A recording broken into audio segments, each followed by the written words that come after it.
ਸੁਤ ਅਪਰਾਧ ਕਰਤ ਹੈ ਜੇਤੇ, ਜਨਨੀ ਚੀਤ ਨ ਰਾਖਸ ਤੇਤੇ। ਰਾਮਈਆ ਹਉ ਬਾਰਕ ਤੇਰਾ, ਕਾਹੇ ਨ ਖੰਡਸ ਅਵਗੁਣ ਮੇਰਾ। ਰਹਾਉ ਜੇ ਅਤ ਕਰੂਪ ਕਰੇ ਕਰ ਧਾਇਆ, ਤਾਂ ਵੀ ਜੀਤ ਨ ਰਾਖਸ ਮਾਇਆ। ਚਿੰਤ ਭਵਨ ਮਨ ਪਰਿਓ ਹਮਾਰਾ, ਨਾਮ ਬਿਨਾ ਕੈਸੇ ਉਤਰਸ ਪਾਰਾ। ਦੇਹ ਬਿਮਲ ਮਤ ਸਦਾ ਸਰੀਰਾ, ਸਹਜ ਸਹਜ ਗੁਣ ਰਵੈ ਕਬੀਰਾ। ਦੇਹ ਬਿਮਲ ਮਤ ਸਦਾ ਸਰੀਰਾ, ਸਹਜ ਸਹਜ ਗੁਣ ਰਵੇ ਕਬੀਰਾ। ਵਾਹਿਗੁਰੂ ਜੀ ਕਾ ਖਾਲਸਾ, ਵਾਹਿਗੁਰੂ ਜੀ ਕੀ ਫਤਿਹ। ਪਰਮ ਸਨਮਾਨਯੋਗ ਚਵਰ ਤਖਤ ਦੇ ਮਾਲਕ ਧੰਨ ਗੁਰੂ ਗ੍ਰੰਥ ਸਾਹਿਬ ਮਹਾਰਾਜ ਜੀ, ਜਿਨ੍ਹਾਂ ਦੀ ਪਾਰ ਬਖਸ਼ਿਸ਼ ਕਿਰਪਾ ਹੋਈ ਹੈ, ਪਾਤਸ਼ਾਹ ਜੀ ਦੇ ਪਾਵਨ ਦਰਬਾਰ ਵਿੱਚ ਜੁੜ ਬੈਠੇ ਗੁਰੂ ਰੂਪ ਗੁਰੂ ਪਿਆਰੇ ਸਤਸੰਗੀ ਜਨੋ, ਆਓ ਪਾਵਨ ਵਿਚਾਰ ਦੇ ਨਾਲ ਜੁੜਨ ਦਾ ਯਤਨ ਕਰੀਏ। ਇਹ ਪਾਵਨ ਸ਼ਬਦ ਭਗਤ ਕਬੀਰ ਸਾਹਿਬ ਜੀ ਦੀ ਮੁਬਾਰਕ ਰਸਨਾ ਤੋਂ ਉਚਾਰਨ ਕੀਤਾ ਹੋਇਆ ਧੰਨ ਗੁਰੂ ਗ੍ਰੰਥ ਸਾਹਿਬ ਮਹਾਰਾਜ ਜੀ ਪਾਵਨ ਬਾਣੀ ਵਿੱਚ ਦਰਜ ਹੈ। ਬੜੀਆਂ ਪਿਆਰੀਆਂ ਉਦਾਹਰਨਾਂ ਕਬੀਰ ਸਾਹਿਬ ਜੀ ਨੇ ਸਾਡੇ ਸਨਮੁਖ ਰੱਖੀਆਂ ਹਨ, ਕਿਉਂਕਿ ਜਦੋਂ ਵੀ ਅਸੀਂ ਉਦਾਹਰਨ ਦਿੰਦੇ ਹਾਂ ਨਾ, ਉਹਦਾ ਇੱਕੋ ਹੀ ਮਕਸਦ ਹੁੰਦਾ ਕਿ ਕਿਸੇ ਗੱਲ ਨੂੰ ਸਮਝਾਉਣਾ। ਉਦਾਹਰਨ ਤਾਂ ਦਿੱਤੀ ਜਾਂਦੀ ਹੈ ਕਿਸੇ ਗੱਲ ਨੂੰ ਸੌਖਾ ਕਰਕੇ ਸਮਝਾਉਣ ਵਾਸਤੇ ਆਪਾਂ ਉਦਾਹਰਨ ਦੇ ਦਿੰਦੇ ਹਾਂ ਕਈ ਵਾਰੀ। ਇਸੇ ਤਰ੍ਹਾਂ ਕਬੀਰ ਸਾਹਿਬ ਜੀ ਨੇ ਵੀ ਬੜੀਆਂ ਪਿਆਰੀਆਂ ਉਦਾਹਰਨਾਂ ਦਿੱਤੀਆਂ। ਸ਼ਬਦ ਦਾ ਕੇਂਦਰੀ ਭਾਵ ਹੈ ਜਨਨੀ ਚੀਤ ਨ ਰਾਖਸ ਤੇਸੇ।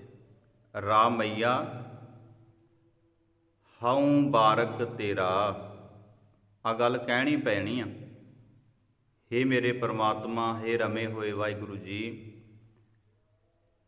ਅਸੀਂ ਤੁਹਾਡੇ ਬਾਰਕ ਹਾਂ, ਬੱਚੇ ਹਾਂ। ਇਹ ਗੱਲ ਕਬੀਰ ਸਾਹਿਬ ਜੀ ਵੱਲੋਂ ਕਹੀ ਜਾ ਰਹੀ ਆ ਤੇ ਇਹ ਗੱਲ ਅੱਜ ਵੀ ਕਹਿਣੀ ਪੈਣੀ ਆ। ਰਾਮਈਆ ਹੂੰ ਬਾਰਕ ਤੇਰਾ, ਕਾਹੇ ਨਾ ਖੰਡਸ ਅਵਗਣ ਮੇਰਾ। ਤੁਸੀਂ ਮੇਰਾ ਅਵਗਣ ਜਿਹੜਾ ਉਹ ਤੁਸੀਂ ਦੂਰ ਕਿਉਂ ਨਹੀਂ ਕਰਦੇ? ਖੰਡਸ ਦਾ ਮਤਲਬ ਖਤਮ ਕਿਉਂ ਨਹੀਂ ਕਰਦੇ, ਦੂਰ ਕਿਉਂ ਨਹੀਂ ਕਰਦੇ? ਕਬੀਰ ਸਾਹਿਬ ਜੀ ਕਹਿੰਦੇ ਮੈਂ ਇਸ ਗੱਲ ਦੀ ਗਵਾਹੀ ਦੇ ਰਿਹਾ, ਇਸ ਗੱਲ ਦੀ ਮੈਂ ਤੁਹਾਡੇ ਸਾਹਮਣੇ ਕਹਿ ਰਿਹਾ ਕਿ ਮੈਂ ਤੁਹਾਡਾ ਬਾਰਕ ਹਾਂ, ਬੱਚਾ ਮੈਂ ਤੁਹਾਡਾ।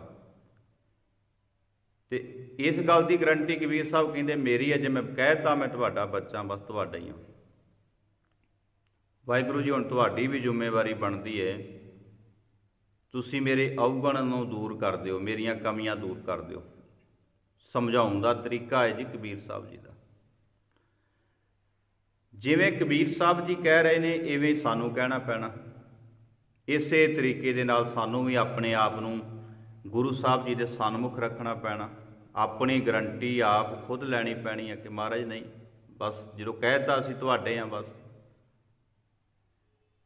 ਕਾਹੇ ਨਾ ਖੰਡਸ ਅਵਗਣ ਮੇਰਾ, ਤੁਸੀਂ ਸਾਡੇ ਅਵਗਣ ਖੰਡਤ ਦੂਰ ਕਰ ਦਿਓ, ਖਤਮ ਕਰ ਦਿਓ, ਕਿਉਂਕਿ ਅਸੀਂ ਤੁਹਾਡੇ ਬੱਚੇ ਹਾਂ।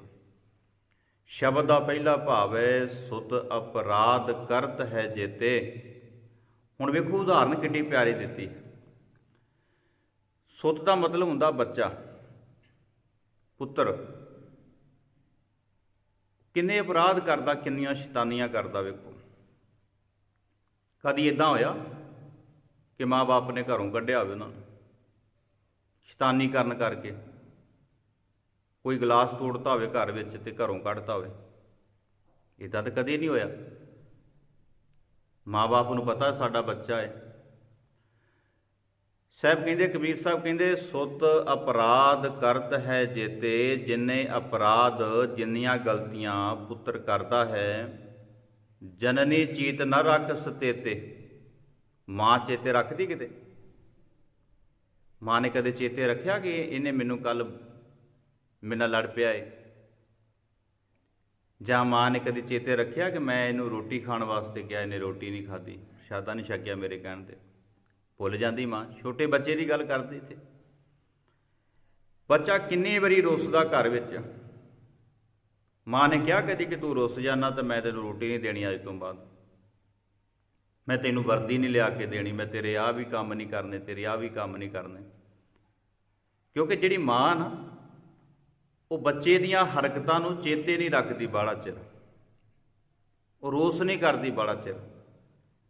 ਤੇ ਜੇ ਰੋਸ ਕਰਨਾ ਸ਼ੁਰੂ ਕਰ ਦਈਏ ਪਰਿਵਾਰਾਂ ਵਿੱਚ ਆਪਾਂ ਲੰਮਾ ਸਮਾਂ, ਤੇ ਪਰਿਵਾਰ ਕਦੇ ਨਹੀਂ ਚੱਲਣੇ ਆਪਣੇ। ਜੇ ਕੋਈ ਗੱਲ ਹੋਈ ਤੇ ਆਪਾਂ ਉਹਨੂੰ ਮਨ ਵਿੱਚ ਹੀ ਬਹਾ ਲਈਏ, ਉਹਨੂੰ ਸਦਾ ਵਾਸਤੇ, ਤੇ ਫਿਰ ਕਿੱਦਾਂ ਦਾ ਮਾਹੌਲ ਹੋਏਗਾ ਮੰਨ ਲਓ ਪਰਿਵਾਰਾਂ ਦੇ ਵਿੱਚ। ਜੇ ਬੱਚਾ 10 ਮਿੰਟ ਲੇਟ ਹੋ ਜੇ ਤੇ ਬਾਪੂ ਕਹੇ ਮੈਂ ਤੈਨੂੰ ਕਮਾਉਣਾ ਹੀ ਨਹੀਂ ਅੱਜ ਤੋਂ ਬਾਅਦ, ਇੱਦਾਂ ਘਰ ਥੋੜ੍ਹਾ ਚੱਲਣੇ ਆ। ਸਮਝਾਉਣਾ ਪੈਂਦਾ ਤਰੀਕੇ ਨਾਲ। ਕਬੀਰ ਸਾਹਿਬ ਜੀ ਕਹਿੰਦੇ, ਸੁਤ ਅਪਰਾਧ ਕਰਤ ਹੈ ਜੇਤੇ, ਜਨਨੀ ਚੀਤ ਨਾ ਰੱਖ ਸਤੇਤੇ। ਜਨਨੀ ਮਾਂ ਕਦੇ ਵੀ ਉਹਨੇ ਸਾਰੇ ਅਵਗਣ ਚੇਤੇ ਨਹੀਂ ਰੱਖਦੀ, ਕਦੇ ਵੀ। ਉਹ ਬੱਚੇ ਨੂੰ ਇੰਨਾ ਨਹੀਂ ਕਿ ਭੁੱਲ ਹੀ ਜਾਵੇ, ਉਹ ਵਿਸਾਰ ਹੀ ਦਵੇ। ਇਸੇ ਕਰਕੇ ਵਾਹਿਗੁਰੂ ਜੀ ਮੈਂ ਤੁਹਾਨੂੰ ਸਮਝਾ ਰਿਹਾ ਕਿ ਰਾਮਈਆ ਹਉ ਬਾਰਕ ਤੇਰਾ, ਮੈਂ ਵੀ ਤੁਹਾਡਾ ਪੋਤੀ ਹਾਂ। ਕਾਹੇ ਨਾ ਖੰਡਸ ਅਵਗਣ ਮੇਰਾ ਰਹਾਓ, ਮੈਂ ਵੀ ਤੁਹਾਡਾ ਪੋਤਾ। ਜਿਵੇਂ ਇੱਕ ਮਾਂ ਆਪਣੇ ਬੱਚੇ ਦੇ ਅਵਗੁਣਾਂ ਨੂੰ ਚੇਤੇ ਨਹੀਂ ਰੱਖਦੀ, ਤੇ ਮੇਰੇ 'ਚ ਵੀ ਬੜੇ ਅਵਗੁਣ ਆ, ਤੇ ਤੁਸੀਂ ਮੇਰੇ ਅਵਗੁਣ ਨਾ ਚੇਤੇ ਰੱਖੋ, ਕਿਉਂਕਿ ਤੂੰ ਮਾਤ ਪਿਤਾ ਹਮ ਬਾਰਕ ਤੇਰੇ। ਤੁਸੀਂ ਮਾਂ ਬਾਪ ਹੋ ਜੀ ਮੇਰੇ, ਤੇ ਤੁਸੀਂ ਮੇਰੇ ਅਵਗੁਣ ਨਾ ਚੇਤੇ ਰੱਖੋ। ਜਿਵੇਂ ਜਿਵੇਂ ਮੈਂ ਸਿਆਣਾ ਹੋ ਗਿਆ ਨਾ, ਮੈਂ ਆਪਣੇ ਆਪ ਹੀ ਸੁਧਰ ਜਾਣਾ। ਅੱਜ ਨਿੱਕਾ ਜਿਹਾ ਬੱਚਾ ਵਾ ਜਿੱਦ ਕਰਦਾ, ਕੀ ਕੁਝ ਕਰਦਾ ਨਾ, ਜਿਵੇਂ ਜਿਵੇਂ ਸਿਆਣਾ ਹੋਈ ਜਾਂਦਾ ਉਹਨੂੰ ਸਮਝ ਆਈ ਜਾਂਦੀ, ਇਹਨੂੰ ਉਮਰ ਦੇ ਹਿਸਾਬ ਨਾਲ ਪਤਾ ਲੱਗਦਾ ਜਾਂਦਾ। ਕਬੀਰ ਸਾਹਿਬ ਕਹਿੰਦੇ, ਜਿਵੇਂ ਜਿਵੇਂ ਮੈਂ ਸਿਆਣਾ ਹੋ ਗਿਆ ਨਾ ਬਾਣੀ ਦਾ ਗਿਆਨ ਲੈ ਕੇ, ਜਿਵੇਂ ਜਿਵੇਂ ਮੈਨੂੰ ਸਮਝ ਆ ਗਈ ਬਾਣੀ 'ਚੋਂ, ਮੈਂ ਸਿੱਖਿਆ, ਪੜ੍ਹਿਆ, ਚੰਗੀ ਅਕਲ ਲਈ, ਚੰਗੀ ਮੱਤ ਲਈ। ਰਾਮਈਆ ਹਉ ਬਾਰਕ ਤੇਰਾ, ਮੈਂ ਤੁਹਾਡਾ ਬੱਚਾ। ਕਾਹੇ ਨਾ ਖੰਡਸ ਅਵਗੁਣ ਮੇਰਾ। ਜੇ ਅਤ ਕਰੋਪ ਕਰੇ ਕਰ ਧਾਇਆ। ਕਈ ਵਾਰੀ ਕਿੰਨਾ ਲਿਬੜ ਜਾਂਦਾ ਬੱਚਾ, ਕਿੰਨਾ ਕੁਝ ਕਰਦਾ ਉਹ, ਤੇ ਆਵਾਜ਼ ਤੇ ਮਾਂ ਨੂੰ ਹੀ ਮਾਰੀ ਜਾਂਦੀ ਆ ਨਾ। ਘਰ ਵਿੱਚ ਕਿੰਨੇ ਜੀਅ ਹੁੰਦੇ ਆ, ਜਦੋਂ ਬੱਚਾ ਖੇਡਦਾ ਆ, ਕਿੱਡੀਆਂ ਪਿਆਰੀਆਂ ਉਦਾਹਰਨਾਂ ਸਾਨੂੰ ਸਮਝਾਉਣ ਵਾਸਤੇ ਬਾਣੀ ਦੀਆਂ। ਘਰ ਵਿੱਚ ਕਿੰਨੇ ਜੀਅ ਹੁੰਦੇ ਆ, ਤੇ ਜਦੋਂ ਬੱਚਾ ਖੇਡਦਿਆਂ ਖੇਡਦਿਆਂ ਲਿਬੜ ਜਾਂਦਾ ਨਾ ਮਿੱਟੀ ਦੇ ਨਾਲ, ਕਿਹਨੂੰ ਆਵਾਜ਼ ਮਾਰੀ ਜਾਂਦੀ ਭਲਾ? ਮਾਂ ਨੂੰ ਆਵਾਜ਼ ਮਾਰੀ ਜਾਂਦੀ ਹੈ। ਬਾਕੀ ਜੀਅ ਵੀ ਤਾਂ ਹੈਗੀ ਆ ਨਾ। ਮਾਂ ਦਾ ਤੇ ਬੜਾ ਹਿਰਦਾ ਵਿਸ਼ਾਲ ਹੈ ਜੀ। ਗੁਰਮਤਿ ਨੇ ਨਾ, ਜਦੋਂ ਤੁਸੀਂ ਬਾਣੀ ਪੜ੍ਹਦੇ ਹੋ ਨਾ, ਗੱਲ ਮਾਂ ਦੀ ਵੀ ਕੀਤੀ ਹੈ ਤੇ ਬਾਪ ਦੀ ਵੀ ਕੀਤੀ ਆ, ਪਰ ਸ਼ਬਦ ਵਿੱਚ ਹਰੇਕ ਵਿੱਚ ਪਹਿਲਾ ਸ਼ਬਦ ਮਾਂ ਆ ਰਿਹਾ। ਮਾਂ ਦੀ ਗੱਲ ਜਦੋਂ ਕਰੋਗੇ ਨਾ, ਜਦੋਂ ਮਹਾਰਾਜ ਕਹਿੰਦੇ ਪਵਨ ਗੁਰੂ ਪਾਣੀ ਪਿਤਾ ਮਾਤਾ ਧਰਤ, ਜਿਵੇਂ ਧਰਤੀ ਹੈ ਨਾ, ਇੱਦਾਂ ਮਾਂ ਦਾ ਵੀ ਬੜਾ ਵਿਸ਼ਾਲ ਹਿਰਦਾ ਹੈ। ਮਾਂ ਵੀ ਬੜੇ ਦੁੱਖ ਸਹਿੰਦੀ ਹੈ, ਮਾਂ ਵੀ ਬੜੀਆਂ ਮੁਸ਼ਕਲਾਂ ਸਹਿੰਦੀ ਹੈ। ਕੁਦਰਤ ਵੱਲੋਂ ਮਾਂ ਦੇ ਅੰਦਰ ਇੰਨੀ ਸ਼ਕਤੀ ਦਿੱਤੀ ਹੋਈ ਆ ਕਿ ਮਾਂ ਕਦੇ ਵੀ ਕਾਹਲੀ ਨਹੀਂ ਪੈਂਦੀ। ਧਿਆਨ ਉਹਦਾ ਬੱਚੇ ਵਿੱਚ ਹੀ ਰਹਿੰਦਾ, ਆਪਣੇ ਵਿੱਚ ਕੰਮਕਾਰ ਕਰਦਿਆਂ, ਸਾਰੇ ਕੰਮਕਾਰ ਕਰਦਿਆਂ ਵੀ ਆਪਣੇ ਬੱਚੇ ਨੂੰ ਯਾਦ ਰੱਖਦੀ ਹੈ, ਧਿਆਨ ਰੱਖਦੀ ਉਹਦਾ। ਬਹੁਤਾਤ ਗਿਣਤੀ ਵਿੱਚ ਬਹੁਤੇ ਬੱਚਿਆਂ ਦਾ ਮਾਂ ਦੇ ਨਾਲ ਹੀ ਹੁੰਦਾ ਆ। ਕੋਈ ਚੀਜ਼ ਮੰਗਣੀ ਹੈ ਨਾ, ਕੋਈ ਗੱਲ ਬਾਪੂ ਕੋ ਵੀ ਅਖਵਾਉਣੀ ਹੈ ਤੇ ਮਾਂ ਦੇ ਰਾਹੀਂ ਚੱਲਣੀ ਗੱਲ। ਬਾਪੂ ਵੀ ਨਹੀਂ ਮਾੜਾ ਵਿਚਾਰਾ, ਪਰ ਥੋੜ੍ਹਾ ਜਿਹਾ ਬਾਪੂ ਮਿਹਨਤ ਕਰਨ ਵੱਲ ਧਿਆਨ ਉਹਦਾ। ਬੰਦੇ ਦੇ ਕੋਲ ਨਾ ਗੱਲਾਂ ਨਹੀਂ ਹੁੰਦੀਆਂ ਜ਼ਿਆਦੀਆਂ, ਬੰਦੇ ਦੇ ਕੋਲ ਸਿਰਫ ਕੰਮ ਹੁੰਦਾ, ਉਹਦਾ ਕੰਮ ਪੈਸੇ ਕਮਾਉਣਾ, ਉਹਦਾ ਕੰਮ ਬਸ। ਬੀਬੀਆਂ ਕੋਲ ਗੱਲਾਂ ਬਹੁਤ ਹੁੰਦੀਆਂ, ਬੜੀਆਂ ਗੱਲਾਂ ਹੁੰਦੀਆਂ ਇਹਨਾਂ ਕੋਲ, ਇਹਨਾਂ ਨੇ ਗੱਲਾਂ ਕਰੀ ਜਾਣੀਆਂ। ਇਹਨਾਂ ਦੇ ਕੋਲ ਕੰਮ ਜ਼ਿਆਦਾ ਹੈ। ਜਿੰਨਾ ਜ਼ਿਆਦਾ ਕੰਮ ਹੋਏਗਾ ਉਨੀਆਂ ਗੱਲਾਂ ਜ਼ਿਆਦੀਆਂ ਹੋਣਗੀਆਂ। ਮਨੁੱਖ ਨੇ ਸਿਰਫ ਕੰਮ ਕਰਨਾ, ਸਿਰਫ ਉਹ ਕੰਮ ਜਿਹਦੇ 'ਚੋਂ ਪੈਸਾ ਮਿਲਦਾ ਇਹਨੂੰ। ਇਹਦੇ ਕੋਲ ਕੰਮ ਥੋੜ੍ਹੇ ਹੁੰਦੇ ਆ। ਦਿਹਾੜੀਦਾਰ ਗਿਆ, ਉਹਨੇ ਸਿਰਫ ਦਿਹਾੜੀ ਦਾ ਕੰਮ ਨੂੰ ਕਹਿ ਤਾ ਜਾਂ ਮਿੱਟੀ ਚੁੱਕਣੀ, ਉਹਨੇ ਸਾਰੀ ਦਿਹਾੜੀ ਮਿੱਟੀ ਚੁੱਕੀ ਜਾਣੀ। ਉਹਦੇ ਕੋਲ ਕੰਮ ਹੀ ਥੋੜ੍ਹਾ, ਗੱਲਾਂ ਕੀ ਕਰੂ? ਗੱਲਾਂ ਤੇ ਤਾਂ ਹੀ ਕਰੂ ਨਾ ਕਿ ਭਈ 10 ਮਿੰਟ ਆਹ ਕੰਮ ਕਰਕੇ ਮੁੜ ਕੇ ਆਪਾਂ ਫਿਰ ਉੱਥੇ ਜਾਣਾ, ਫਿਰ ਆਪਾਂ ਆਹ ਵੀ ਕਰਨਾ, ਅੱਜ ਆਪਾਂ ਉੱਧਰ ਵੀ ਜਾਣਾ। ਜਿੰਨੇ ਜ਼ਿਆਦਾ ਕੰਮ ਹੋਣਗੇ ਉਨੀਆਂ ਗੱਲਾਂ ਜ਼ਿਆਦੀਆਂ। ਤੇ ਜੇ ਉਹਨੇ ਇੱਕੋ ਹੀ ਕੰਮ ਕਰੀ ਜਾਣਾ ਸਾਰੀ ਦਿਹਾੜੀ, ਤੇ ਫਿਰ ਉਹਦੀਆਂ ਗੱਲਾਂ ਵੀ ਘੱਟ ਜਾਣੀਆਂ। ਬੀਬੀਆਂ ਦੇ ਕੰਮ ਜ਼ਿਆਦੇ ਹੁੰਦੇ ਆ। ਹੁਣ ਆਹ ਕਰਨਾ, ਝਾੜੂ ਲਾਉਣਾ ਜੇ, ਉਹ ਕਰਨਾ, ਭਾਂਡੇ ਮਾਂਜਣੇ, ਬੱਚੇ ਨੂੰ ਤਿਆਰ ਕਰਨਾ ਜੇ, ਬੱਚਾ ਸਕੂਲ ਆਉਣ ਵਾਲਾ, ਕਿੰਨੀਆਂ ਗੱਲਾਂ ਬੀਬੀਆਂ ਕੋਲ। ਤੇ ਬੰਦੇ ਕੋਲ ਇਕੱਲਾ ਕੰਮ ਹੀ ਹੈ ਬਸ। ਇਸ ਕਰਕੇ ਹਰੇਕ ਬੱਚੇ ਦਾ ਆਪਣੀ ਮਾਂ ਦੇ ਨਾਲ ਲਗਾਵ ਜ਼ਿਆਦਾ ਹੁੰਦਾ। ਕਬੀਰ ਸਾਹਿਬ ਜੀ ਕਹਿੰਦੇ, ਮੇਰੇ ਤੁਸੀਂ ਔਗਣ ਦੂਰ ਕਰ ਦਿਓ, ਮੈਂ ਦਾਅਵਾ ਕਰਦਾ ਇਸ ਗੱਲ ਦਾ ਕਿ ਮੈਂ ਤੁਹਾਡਾ ਬੱਚਾ ਹਾਂ।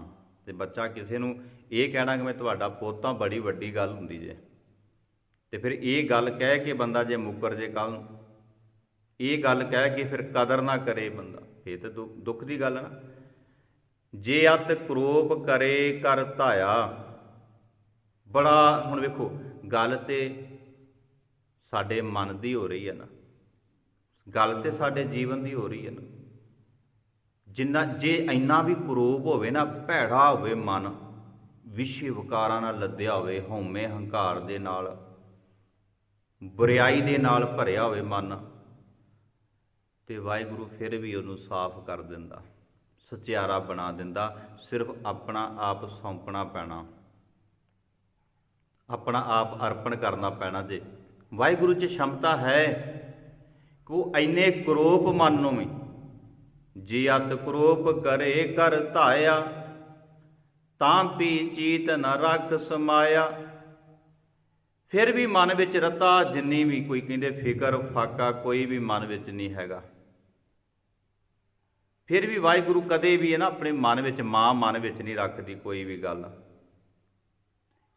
ਇਸ ਕਰਕੇ ਮੈਂ ਬੜਾ ਕਰੂਪ ਹਾਂ ਮਹਾਰਾਜ, ਮੇਰੇ ਮਨ ਨੂੰ ਮੈਲ ਲੱਗੀ ਹੋਈ ਆ, ਹਉਮੈ ਦੀ ਮੈਲ ਲੱਗੀ ਹੋਈ ਆ। ਇਸ ਹਿਰਦੇ ਵਿੱਚ, ਇਸ ਜੀਵਨ ਵਿੱਚ ਬੜੀਆਂ ਬੁਰਾਈਆਂ ਨੇ, ਪਰ ਤੁਸੀਂ ਸਮਰੱਥ ਹੋ, ਤੁਸੀਂ ਮੇਰੇ ਜੀਵਨ ਨੂੰ ਚੰਗੀ ਸੇਧ ਦੇ ਸਕਦੇ ਹੋ।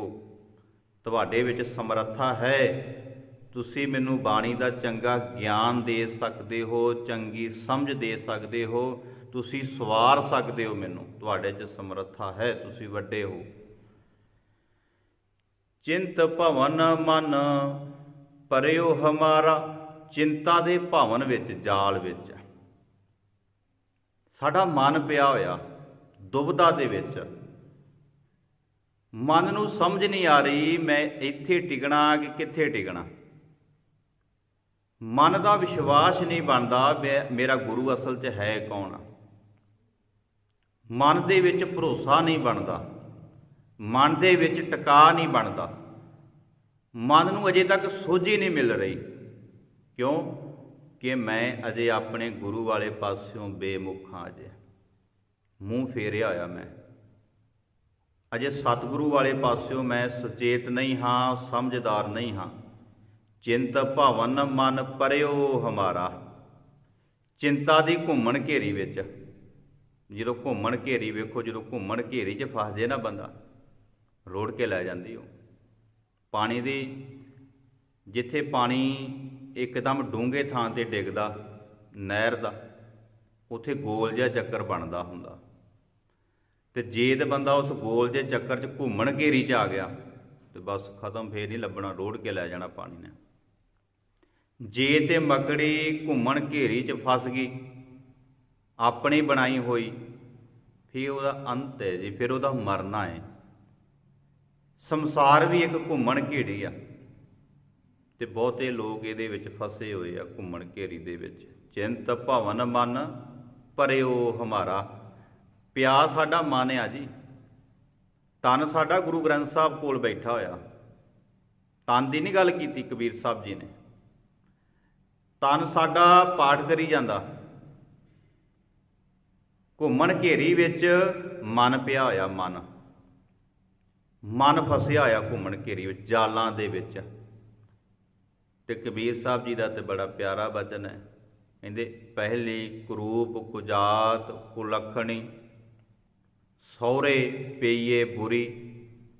ਜਿਹੜੀ ਪਹਿਲੀ ਮੱਤ ਸੀ ਨਾ, ਬੜੀ ਮਾੜੀ ਸੀ ਉਹ, ਕੁਰੂਪ ਸੀ, ਕੁਲੱਖਣੀ ਸੀ, ਇੱਕ ਵੀ ਚੰਗਾ ਗੁਣ ਨਹੀਂ ਸੀ ਉਹਦੇ ਵਿੱਚ, ਭੈੜੀਆਂ ਆਦਤਾਂ ਜ਼ਿਆਦੀਆਂ ਸਨ। ਉਹ ਸਹੁਰੇ ਪਈ ਇੱਥੇ ਤੇ ਉੱਥੇ ਸਾਰਿਆਂ ਥਾਵਾਂ 'ਤੇ ਬੁਰੀ ਸੀ ਉਹ। ਅਬ ਕੀ ਸਰੂਪ ਸੁਜਾਨ ਸੁਲੱਖਣੀ, ਜਿਹੜੀ ਹੋਣ ਵਾਲੀ ਆਈ ਮੱਤ, ਜਿਹੜੀ ਗੁਰੂ ਦੀ ਬਾਣੀ ਪੜ੍ਹ ਕੇ ਆਈ ਹੈ, ਜਿਹੜੀ ਮੱਤ ਗੁਰੂ ਨਾਨਕ ਸਾਹਿਬ ਮਹਾਰਾਜ ਜੀ ਦੀ ਬਾਣੀ ਪੜ੍ਹ ਕੇ ਲਈ ਆ, ਜਿਹੜੀ ਮੱਤ ਗੁਰੂ ਗ੍ਰੰਥ ਸਾਹਿਬ ਮਹਾਰਾਜ ਜੀ ਦੀ ਸ਼ਬਦ ਦੇ ਵਿੱਚੋਂ ਮੈਂ ਮੱਤ ਲਈ ਹੈ ਨਾ, ਅਬ ਕੀ ਸਰੂਪ ਸੁਜਾਨ ਸੁਲੱਖਣੀ, ਇਹ ਬੜੀ ਵਧੀਆ ਮੱਤ ਹੈ, ਵਿਵੇਕ ਬੁੱਧ ਹੈ, ਚੰਗੇ ਗੁਣਾਂ ਵਾਲੀ ਮੱਤ ਆ। ਜਿਹੜੀ ਪਹਿਲੀ ਮੱਤ ਸੀ ਹੋਸੀ ਸੀ ਉਹ ਮਿੰਟ 'ਚ ਕਦੀ ਕਿਸੇ ਦੇ ਮਗਰ ਲਾਈ ਲੱਗ ਜੀ ਮੱਤ ਸੀ ਪਹਿਲੀ। ਹੁਣ ਸ਼ਬਦ ਗੁਰੂ ਦੇ ਨਾਲ ਜੁੜ ਕੇ ਮਿਲੀ ਹੈ। ਇਹ ਹੁਣ ਵਾਲੀ ਮੱਤ ਜਿਹੜੀ ਹੈ ਨਾ, ਇਹ ਸਵਾਲ ਜਵਾਬ ਕਰਦੀ ਹੈ ਕਿ ਇੱਦਾਂ ਕਰਨਾ ਕੀ ਹੋਏਗਾ, ਇੱਦਾਂ ਕਰਨਾ ਕੀ ਹੋਏਗਾ, ਗੁਰਮਤ ਦੇ ਨਾਲ ਇਸ ਚੀਜ਼ ਦਾ ਕੀ ਸੰਬੰਧ ਆ। ਜਿਹੜੀ ਹੁਣ ਵਾਲੀ ਮੱਤ ਆ ਨਾ, ਇਹ ਸਾਰਾ ਕੁਝ ਤੋਲ ਮੋਲ ਕਰਕੇ ਰੱਖਦੀ ਹੈ, ਸਵਾਲ ਜਵਾਬ ਕਰਕੇ ਰੱਖਦੀ ਹੈ। ਸਹਿਜੇ ਉਦਰ ਧਰੀ, ਸਹਿਜੇ ਐਂ ਟਿਕਾ ਦੇ ਨਾਲ, ਕਹਿੰਦੇ ਹਿਰਦੇ ਵਿੱਚ ਟਿਕਾ ਲਈ ਮੱਤ ਐ ਬਿਲਕੁਲ। ਦੇਖੋ ਮੱਤ ਵੀ ਸਾਨੂੰ ਲੈਣੀ ਪੈਣੀ ਗੁਰੂ ਸਾਹਿਬ ਜੀ ਦੇ ਕੋਲੋਂ। ਜਿਵੇਂ ਦੁਨਿਆਵੀ ਪਦਾਰਥ ਨਹੀਂ ਖਰੀਦੇ ਜਾਂਦੇ, ਇੱਥੋਂ ਤੱਕ ਹੁਣ ਤੇ ਅੱਖਾਂ ਦੀ ਰੌਸ਼ਨੀ ਵੀ ਕਈ ਵਾਰੀ ਲੈਣੀ ਪੈ ਜਾਂਦੀ ਹੈ। ਇਸੇ ਤਰ੍ਹਾਂ ਮੱਤ ਵੀ ਗੁਰੂ ਕੋਲੋਂ ਲੈਣੀ ਪੈਣੀ ਆ ਜੀ। ਜਿਹੋ ਜਿਹਾ ਗੁਰੂ ਹੋਏਗਾ ਉਹਨੇ ਉਹੋ ਜਿਹੀ ਮੱਤ ਦੇ ਦੇਣੀ ਆ। ਜਿੰਨੀ ਕੁ ਕਿਸੇ ਨੂੰ ਸਮਝ ਹੋਏਗੀ ਉਨੀ ਕੁ ਮੱਤ ਉਹਨੇ ਦੇ ਦੇਣੀ ਜਦੋਂ ਮੱਤ ਲੈਣ ਜਾਓਗੇ। ਜਿਹੜੀ ਦੁਕਾਨ 'ਤੇ ਜਿਹੋ ਜਿਹਾ ਸੌਦਾ ਉਹਨੇ ਉਹੋ ਹੀ ਵੇਚਣਾ। ਜੇ ਤੂੰ ਦੁਕਾਨ 'ਤੇ ਕੋਈ ਜਾਏਗਾ, ਜਿਹੋ ਜਿਹਾ ਸੌਦਾ ਉਹਨੇ ਰੱਖਿਆ ਉਹਨੇ ਉਹੋ ਹੀ ਦੇਣਾ ਜੀ। ਚੰਗੇ ਵਾਲੇ ਵੀ ਹੈਗੇ ਆ, ਮਾੜੇ ਵਾਲੇ ਵੀ ਹੈਗੇ ਆ। ਇਸ ਕਰਕੇ ਜਿਹੋ ਜੀ ਅਕਲ ਹੈ ਕਿਸੇ ਇਨਸਾਨ ਦੇ ਕੋਲ, ਉਹਨੇ ਉਹੋ ਜਿਹੀ ਅਕਲ ਦੇ ਦੇਣੀ ਹੈ ਜੀ। ਭਈ ਇੰਜ ਕਰ ਲਿਆ ਕਰੋ, ਤੁਸੀਂ ਇੰਨੇ ਦਿਨ ਇੰਜ ਕਰ ਲਿਓ, ਆਹ ਕੰਮ ਇੰਨੇ ਵਜੇ ਕਰਿਓ। ਜਿੰਨੀ ਕੁ ਸਮਝ ਕਿਸੇ ਨੂੰ ਹੈਗੀ ਆ ਨਾ, ਉਹਨੇ ਉਨੀ ਕੁ ਸਮਝ ਦੇ ਦੇਣੀ ਆ। ਨਾਮ ਬਿਨਾ ਕੈਸੇ ਉਤਰਸ ਪਾਰ, ਵਾਹਿਗੁਰੂ ਦੇ ਨਾਮ ਤੋਂ ਬਿਨਾ, ਬਾਣੀ ਦੇ ਗਿਆਨ ਤੋਂ ਬਿਨਾ, ਕਹਿੰਦੇ ਇਸ ਸੰਸਾਰ ਰੂਪੀ ਸਮੁੰਦਰ ਨੂੰ ਪਾਰ ਉਤਰਨਾ ਬੜਾ ਔਖਾ ਜੀ। ਪਾਰ ਲੰਘਣਾ ਬਹੁਤ ਔਖਾ। ਤੇ ਪਾਰ ਉਹੀ ਲੰਘ ਸਕਦੇ ਨੇ ਜਿਨ੍ਹਾਂ ਦੇ ਕੋਲ ਸਹਾਰਾ ਹੈ, ਜਿਨ੍ਹਾਂ ਦੇ ਕੋਲ ਵਾਹਿਗੁਰੂ ਦਾ ਸ਼ਬਦ ਹੈ, ਜਿਨ੍ਹਾਂ ਕੋਲ ਗੁਰੂ ਨਾਨਕ ਸਾਹਿਬ ਮਹਾਰਾਜ ਜੀ ਦੀ ਸੋਚ ਵਿਚਾਰਧਾਰਾ ਹੈ। ਉਹ ਇਸ ਸੰਸਾਰ ਨੂੰ ਪਾਰ ਲੰਘਣ 'ਚ ਉਹੋ ਹੀ ਸਫਲ ਹੋ ਸਕਦੇ ਆ, ਬਾਕੀਆਂ ਦੇ ਕੋਲੋਂ ਸਫਲ ਨਹੀਂ ਹੋਇਆ ਜਾਣਾ। ਦੇਹ ਬਿਮਲ ਮਤ ਸਦਾ ਸਰੀਰਾ, ਬਿਮਲ ਚੰਗੀ ਮੱਤ, ਸੋਹਣੀ ਮੱਤ। ਵੇਖੋ ਮਹਾਰਾਜ ਨੇ ਬਾਣੀ ਦੇ ਵਿੱਚ ਵੀ ਮੱਤ ਹੀ ਮੰਗੀ ਕਬੀਰ ਸਾਹਿਬ ਜੀ ਨੇ, ਹੋਰ ਨਹੀਂ ਜੇ ਕੁਝ ਵੀ ਮੰਗਿਆ। ਜਿੱਦਣ ਮੱਤ ਆ ਗਈ ਉਦਣ ਚੰਗੇ ਰਿਸ਼ਤੇ ਵੀ ਆਉਣਗੇ, ਜਿੱਦਣ ਮੱਤ ਆ ਗਈ ਉਦਣ ਚੰਗਾ ਘਰ ਵੀ ਬਣ ਜਾਣਾ ਜੇ। ਜਿਸ ਦਿਨ ਮੱਤ ਆਏਗੀ ਘਰ ਵੀ ਸੰਭਾਲਿਆ ਜਾਏਗਾ ਜੀ। ਜਿਸ ਦਿਨ ਮੱਤ ਆਏਗੀ ਬੱਚੇ ਵੀ ਸੰਭਾਲੇ ਜਾਣਗੇ। ਜਿਸ ਦਿਨ ਮੱਤ ਆ ਗਈ ਉਦਣ ਗੱਡੀ ਵੀ ਸੰਭਾਲ ਕੇ ਚਲਾਏਗਾ ਬੰਦਾ।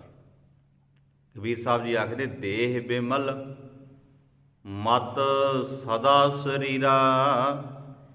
ਸਾਡੇ ਸਰੀਰ ਨੂੰ ਸਾਨੂੰ ਚੰਗੀ ਮੱਤ ਦੇ ਦਿਓ, ਬਿਮਲ ਮੱਤ ਦੇ ਦਿਓ, ਗੁਣਾਂ ਵਾਲੀ ਮੱਤ ਦੇ ਦਿਓ, ਨਿਰਮਲ ਮੱਤ ਦੇ ਦਿਓ, ਸੁਚੇਤ ਮੱਤ ਦੇ ਦਿਓ। ਤੇ ਜੇ ਘਰ ਮਿਲ ਗਿਆ ਮੱਤ ਨਾ ਮਿਲੀ ਫਿਰ ਕੀ ਹੋਏਗਾ? ਜੇ ਬੱਚੇ ਧੀਆਂ ਪੁੱਤ ਮਿਲ ਗਏ ਮੱਤ ਨਾ ਹੋਈ, ਉਹਨਾਂ ਦੀ ਦੇਖਭਾਲ ਕੌਣ ਕਰੇਗਾ? ਜ਼ਿੰਮੇਵਾਰੀਆਂ ਕੌਣ ਸੰਭਾਲੇਗਾ? ਜੇ ਗੱਡੀ ਮਿਲ ਗਈ ਮੱਤ ਨਾ ਹੋਈ, ਉਹਨੂੰ ਧਿਆਨ ਨਾਲ ਕਿਹੜਾ ਚਲਾਏਗਾ? ਫਿਰ ਮੱਤ ਹੋਸ਼ੀ ਹੋਈ ਜੇ। ਤੇ ਤਾਈਓ ਕਬੀਰ ਸਾਹਿਬ ਮਹਾਰਾਜ ਜੀ ਕਹਿੰਦੇ ਦੇਹ ਬਿਮਲ ਮੱਤ, ਪਹਿਲਾਂ ਮੱਤ ਦਿਓ ਜੀ। ਚੰਗੀ ਮੱਤ ਹੋਏਗੀ, ਜੋ ਕੁਝ ਤੁਸੀਂ ਮੈਨੂੰ ਦਓਗੇ ਮੈਂ ਸੰਭਾਲ ਕੇ ਰੱਖਾਂਗਾ। ਜੇ ਚੰਗੀ ਮੱਤ ਨਾ ਹੋਈ ਤੇ ਆਹ ਦੰਦ ਵੀ ਨਸ਼ਾ ਕਰ ਕਰਕੇ ਖਰਾਬ ਕਰ ਲੈਣੇ। ਜੇ ਚੰਗੀ ਮੱਤ ਨਾ ਹੋਈ ਆ ਸਰੀਰ ਦੇ ਗੁਰਦੇ ਵੀ ਖਰਾਬ ਕਰ ਲੈਣੇ। ਮਹਾਰਾਜ ਵਾਲੀਆਂ ਤੁਸੀਂ ਮੈਨੂੰ ਦਾਤਾਂ ਦਿੱਤੀਆਂ ਹੋਈਆਂ ਨਾ, ਆ ਕਿੰਨੀਆਂ ਪਿਆਰੀਆਂ ਪਿਆਰੀਆਂ ਦਾਤਾਂ ਪਈਆਂ, ਗੁਰਦੇ ਪਏ ਆ, ਅੱਖਾਂ ਪਈਆਂ ਘਰ ਵਿੱਚ, ਸਰੀਰ ਰੂਪੀ ਘਰ ਵਿੱਚ ਕੰਨ ਪਏ ਨੇ। ਜੇ ਮੱਤ ਨਾ ਹੋਈ ਨਾ ਇਹ ਸਾਰਾ ਵਿਗੜ ਜਾਣਾ ਜੇ ਢਾਂਚਾ ਹੈ। ਬੇਨਤੀ ਕੀਤੀ ਕਬੀਰ ਸਾਹਿਬ ਜੀ ਨੇ ਕਿ ਤੁਸੀਂ ਚੰਗੀ ਮੱਤ ਵਿਵੇਕ ਮੱਤ ਦੇ ਦਿਓ। ਬਾਣੀ 'ਚ ਵੀ ਤਾਂ ਜ਼ਿਕਰ ਆਉਂਦਾ ਨਾ, ਗੁਰ ਕੀ ਮੱਤ ਤੂੰ ਲੇਹ ਆਨੇ। ਮੱਤ ਤੋਂ ਬਿਨਾਂ ਨਹੀਂ ਗੱਲ ਬਣਨੀ, ਮੱਤ ਲੈਣੀ ਪੈਣੀ ਹੈ। ਦੁਨੀਆ ਦੇ ਵਿੱਚ ਜਿੰਨੇ ਗੁਰਦੁਆਰੇ ਬਣੇ ਆ ਸਾਰੇ ਮੱਤ ਦੇਣ ਵਾਸਤੇ ਬਣੇ ਆ ਜੀ। ਕਿੰਨੇ ਅਸਥਾਨ ਆ ਜਿਹੜੇ ਮਨੁੱਖ ਨੂੰ ਮੱਤ ਦੇ ਰਿਹਾ, ਕਿੰਨੇ ਮੰਦਿਰ ਬਣੇ, ਮਸਜਿਦਾਂ ਬਣੀਆਂ, ਸਾਰਾ ਕੁਝ ਬਣਿਆ ਜੀ ਮੱਤ ਦੇਣ ਵਾਸਤੇ। ਕਿੰਨੀਆਂ ਯੂਨੀਵਰਸਿਟੀਆਂ ਬਣੀਆਂ ਮੱਤ ਦੇਣ ਵਾਸਤੇ। ਤੇ ਭਾਵ ਕਈ ਇਹੋ ਜਿਹੀਆਂ ਮੱਤ ਖਰਾਬ ਕਰਨ ਵਾਸਤੇ ਵੀ ਚੀਜ਼ਾਂ ਬਣ ਗਈਆਂ ਜੇ। ਮੱਤ ਨੂੰ ਖਰਾਬ ਕਰਨ ਵਾਸਤੇ ਵੀ ਚੀਜ਼ਾਂ ਹੈਗੀਆਂ ਜੇ, ਇਹੋ ਜਿਹੀਆਂ ਜਗ੍ਹਾ ਬਣ ਗਈਆਂ ਤੇ ਬੜੀਆਂ ਜੇ। 2 ਕਿਲੋਮੀਟਰ ਤੇ ਇਹੋ ਜਿਹੀ ਜਗ੍ਹਾ ਬਣੀ ਜਿਹੜੀ ਮੱਤ ਨੂੰ ਖਰਾਬ ਕਰਦੀ ਹੈ, ਜੋ ਸਦਾ ਹੀ ਖੁੱਲ੍ਹੀ ਰਹਿੰਦੀ, ਰਾਤ ਦਿਨ ਹੀ ਖੁੱਲ੍ਹੀ ਰਹਿੰਦੀ ਦੁਕਾਨ। ਉਹਨੂੰ ਕੋਈ ਉਹਦੀ ਸੇਫਟੀ ਬਹੁਤ ਜ਼ਿਆਦਾ ਹੈ ਜੀ, ਉਹਦੀ ਮਜ਼ਬੂਤੀ ਬਹੁਤ ਜ਼ਿਆਦਾ ਉਸ ਦੁਕਾਨ ਦੀ, ਜਿਹੜੀ ਮੱਤ ਖਰਾਬ ਕਰਦੀ ਹੈ। ਉਹਦੇ 'ਤੇ ਕਦੇ ਵੀ ਵਿਘਨ ਨਹੀਂ ਪੈਂਦਾ, ਉਹਦੇ 'ਤੇ ਬਹੁਤ ਘੱਟ ਚੋਰੀਆਂ ਹੋਣਗੀਆਂ, ਉਸ ਦੁਕਾਨ 'ਤੇ ਬਹੁਤ ਘੱਟ ਲੁੱਟ ਹੋਏਗੀ। ਦੇਖੋ ਜਿੰਨਾ ਕੁਝ ਗੁਰੂ ਘਰਾਂ 'ਚ ਅੱਜ ਹੋਈ ਜਾਂਦਾ, ਇੰਨਾ ਉਸ ਦੁਕਾਨ 'ਤੇ ਨਹੀਂ ਹੁੰਦਾ, ਜਿਹੜੀ ਦੁਕਾਨ ਬੰਦੇ ਦੀ ਮੱਤ ਨੂੰ ਖਰਾਬ ਕਰਦੀ ਹੈ।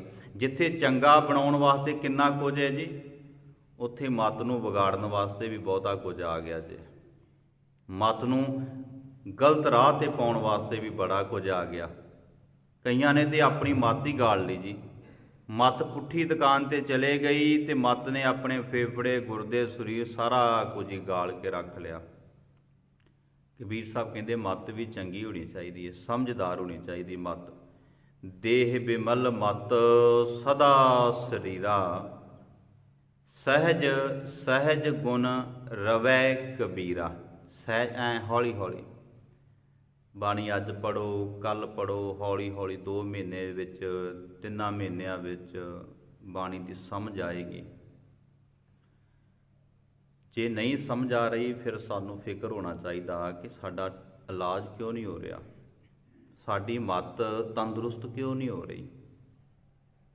ਤੁਸੀਂ ਸਾਰੇ ਸਿਆਣੇ ਹੋ, 2 ਦਿਨ 3 ਦਿਨ ਦਵਾਈ ਖਾਓ, ਜੇ ਬੁਖਾਰ ਨਹੀਂ ਲੈ ਰਿਹਾ ਤੁਸੀਂ ਡਾਕਟਰ ਬਦਲਦੇ ਹੋ, ਦੂਸਰੇ ਕੋਲ ਜਾਂਦੇ ਹੋ, ਉਹਨੂੰ ਇਹ ਵੀ ਦੱਸ ਦਿਓ ਕਿ ਆਹ ਦਵਾਈ ਤਾਂ ਇੰਨੇ ਦਿਨ ਖਾ ਲਈਏ, ਫਿਰ ਤੀਸਰੇ ਕੋਲ ਜਾਂਦੇ ਹੋ, ਫਿਰ ਵੱਡੇ ਥਾਂ 'ਤੇ ਜਾਂਦੇ ਹੋ, ਕਿਉਂਕਿ ਸਰੀਰ ਨੂੰ ਫਾਇਦਾ ਨਹੀਂ ਹੋ ਰਿਹਾ।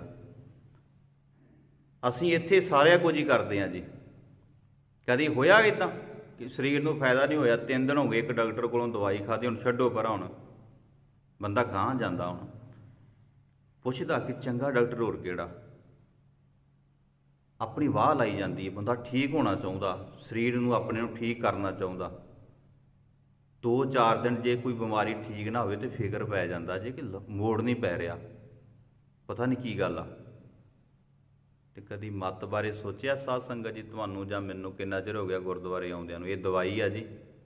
ਜਿਹੜਾ ਵੀ ਬੰਦਾ ਵੀਰ ਭਰਾ ਗੁਰੂ ਘਰ ਆਉਂਦਾ ਨਾ, ਇਹਦਾ ਇੱਕੋ ਹੀ ਮਤਲਬ ਆ, ਇਹ ਦਵਾਈ ਲੈਣ ਆਇਆ,